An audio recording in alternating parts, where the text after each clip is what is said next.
Chikungunya, लाखों लोग प्रभावित हैं।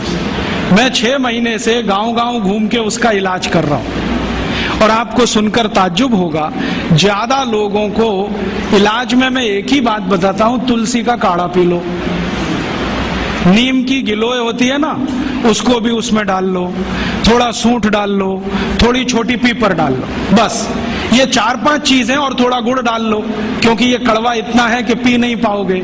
इतने मात्र से 3 खुराक में बीमारी ठीक हो रही है। और जो एलोपैथी से कर रहे हैं ना, बोवेरॉन के 3-3 इंजेक्शन ठोक दो, डाइक्लोफेनेक दे दो और पैरासीटामोल भी दे दो, जो तुम्हारे पास है सब दे दो। 20-20 दिन से बिस्तर में पड़े तड़प रहे हैं, 20-20 दिन से। अभी आज मैं आया भीलवाड़ा से, और आने का देरी का कारण भी यही है कि वहां 1 लाख लोग चिकनगुनिया से पीड़ित हैं। वहां डॉक्टर आते हैं, राजीव भाई जरा बताओ ना। मैंने कहा अपना इंजेक्शन खुद क्यों नहीं ठोक लेते? कहते हमें मालूम है इसके साइड इफेक्ट क्या हैं, तो पेशेंट को क्यों नहीं बताते? इतने हरामखोर हो, तुम्हें मालूम है कि इसका साइड इफेक्ट क्या है, बोवेरॉन लगाएंगे तो क्या होने वाला है, मुंह में छाले हो जाएंगे, गले में छाले हो जाएंगे, अल्सर भी हो सकता है, तुम जानते हो, फिर पेशेंट को क्यों नहीं बताते? ये हरामखोरी तुम में कहां से आ गई? अपने को इंजेक्शन ठोकोगे नहीं, उसको ठोकते जाओ, तुम्हें मालूम नहीं है ठीक नहीं होगा, फिर पैरासीटामोल देते जाओ, डाइक्लोफेनेक देते जाओ, नोवलजीन के इंजेक्शन लगाते जाओ। और दुर्भाग्य से एलोपैथी ने ये सब नाम 20 साल पहले बैन कर दिए। वो कहते हैं डाइक्लोफेनेक खराब है, पैरासीटामोल तो और भी खराब है, नोवलजीन तो 1984 से बैन है यूरोप में और अमेरिका में, वही इंजेक्शन यहाँ ठोक रहे हैं लगातार। दुष्परिणाम है कि मरीज ठीक ही नहीं हो रहे। और मैं आपको मेरा अपना तजुर्बा बताता हूँ, आप में से कुछ विद्यार्थी होम्योपैथी के हैं, आप जानते हैं कि होम्योपैथी की बहुत सारी दवाएं आयुर्वेद से ही निकली। तुलसी है ना, उसी से ओसीमम है, ओसीमम की 3-3 खुराक देके कर्नाटक में 70,000 रोगियों को चलता कर दिया। और वो 20-20 दिन से एलोपैथी खा रहे थे, रिजल्ट नहीं आ रहा है। ओसीमम 200 की 3 खुराक सफिशिएंट, और आदमी 20 दिन से तड़प रहा है बिस्तर में, न नींद आ रही है, न चैन मिल रहा है, इतनी उल्टियां हो रही हैं, बुखार उतर नहीं रहा है, सब तकलीफ है। 3 डोज दो, खत्म कहानी, माने उसको फिर कुछ जरूरत ही नहीं।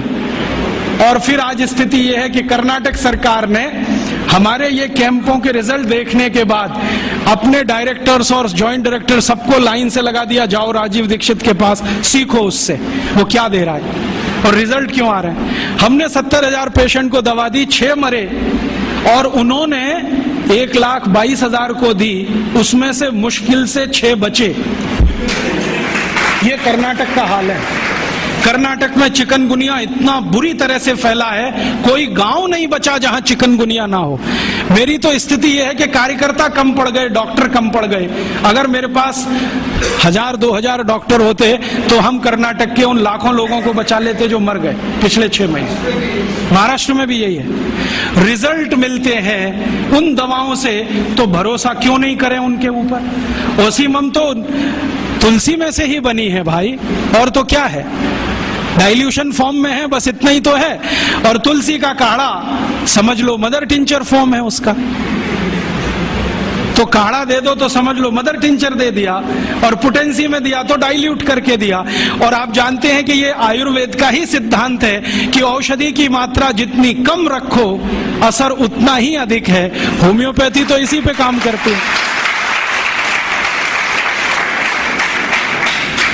तो अपने विज्ञान में दम तो है, अपनी विद्या में दम तो है, बस इसका प्रचार करने की बात है। प्रचार कौन करेगा? आप करेंगे। और इसका सबसे सरल तरीका है वॉक एंड टॉक।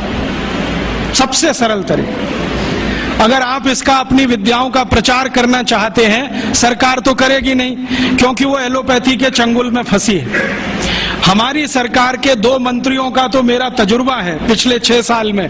जब मैं उनके पास गया स्वास्थ्य मंत्री को मिलने के लिए, वो कहते राजीव भाई ये सब हमको समझता है, कर कुछ नहीं सकते, क्योंकि ऐसा जकड़ के रख लिया है। तो मैंने कहा इसमें आग तो लगा सकते हो, आग ही लगा दो हनुमान जी की तरह से, रावण की लंका एक बार जल जाए, कम से कम कहानी तो खत्म हो जाए।